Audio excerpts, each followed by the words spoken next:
हांव मडगांव साकून विनोद शिरोडकर उलयतां।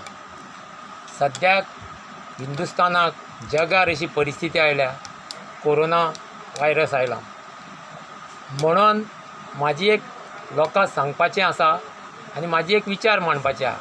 कारण कितें, आतां हॉस्पिटलां जावं प्रायवेट जावं गव्हर्मेंट आसा ती हॉस्पिटलां आमकां खूब कमी पडटा। आतां आमच्या हिंदुस्थानाक अशें जालां, लोक खूब दुयेंत पडलेले आसा। कोरोना व्हायरसाक लोक इतले भिल्या, आपणाचे जीव इतले सांबाळटात। कित्याक घरा कडेन भुरगीं आसता, जाणटी लोक आसता, आपणाक कोरोना जावचो न्ही म्हूण ते खूब सांबाळटा आनी कितें कितें उपाय, स्वताचे गांवठी उपाय आपणाक करीत आसता। म्हणून हांव एक लोकांक सांगपाक सोदतां, आतां आमची गोंयांत कितलीं देवळां आसा, खंयी वच तूं देवळां, एक गांवांक वच ना एक खंयच्या वाड्यार वच आनी खंय कितलींशीं देवळां मेळटा। जावं काणकोण, सांग्यार, सावड्ड्या, मडगांव अशीं देवळां खूब आहा आनी त्या देवळाची इतलो फंड आसा, सगळीं देवळां फंड आसा। तो फंड तुमी कित्याक यूज करात ताका लागून हांव तुमकां सांगपाक सोदतां। तो फंड आसा न्ही, तो तुमी एक कडेन करात आनी एक हॉस्पिटल बांदपाचें करा।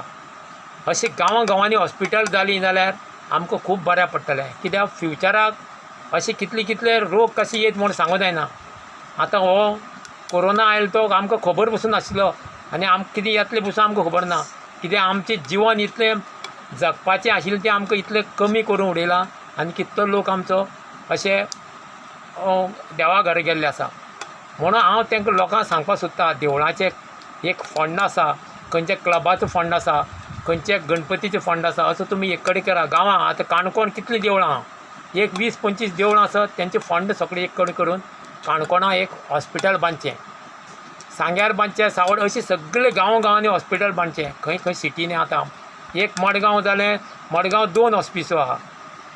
एक तुमी काणकोण बांदलें जाल्यार केपें बांदा, सावड्डी बांदा, सांग्यार बांदा, वास्को, म्हापसा, पेडण्यां अशें खंय सगळे कडेन बांदत जाल्यार आमकां लोकांकूय बरें पडटलें। आनी आमचे आतां डॉक्टर गोंयांत डॉक्टर खूब शिकलेले आसा आनी ते डॉक्टर शिकलेले आमगे नर्शी तयार जाल्ले आसा। गव्हर्मेंट आतां सर्वीस मेळपाक खूब कुस्तार जाता।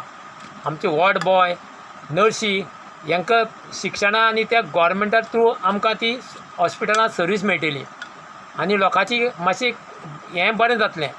म्हणून हांव लोकां कडेन मागतां, तो फंड घेवन तुमी एक कमिटी काडची, नाजाल्यार त्या फंडाचे अमके करोड जाल्ले ते देवळ हें हॉस्पिटल बांदचें आनी तें तुमचे कमिटी एक मेंबर करता, ना दोन मेंबर एक देवळाचे घेवचे आनी ती हॉस्पिटल बांदची।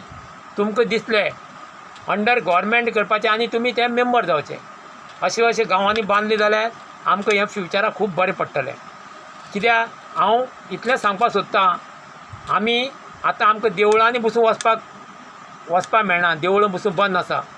कित्याक हॉस्पिटलां गेल्यार हॉस्पिटल गर्दी आसा, डॉक्टर ना, नर्शी ना। आतां आमी डॉक्टर आसा बावडे, इतलें आमकां लोकांक लागून त्रास काडटा, नर्शी आहा इतले लोकांक लागून त्रास काडटा, तेंचें जिवन बसून बावड्याची इतली परिस्थिती बिगड जाल्ली आसा। ताका लागून आमी हॉस्पिटल बांदपाचें करचें। हांव इतलें लोकां कडेन मागतां, हे फंडाचे पयशे, देवळाचे फंड आहा तुमी तें आतांच तयारी लागा आनी हॉस्पिटल बांदा। कित्याक आमच्या फाल्यां भुरग्यांक हें बऱ्या पडटलें आनी फ्युचराक भुरगे आमचे तयार जातले डॉक्टर जावपाक, नर्सी जावपाक, वॉर्ड बॉय जावपाक आनी तांकांय मागीर फ्युचराक काम मेळटलें। हेंच लोकां कडेन सांगूंक सोदतां। देव बरें करूं।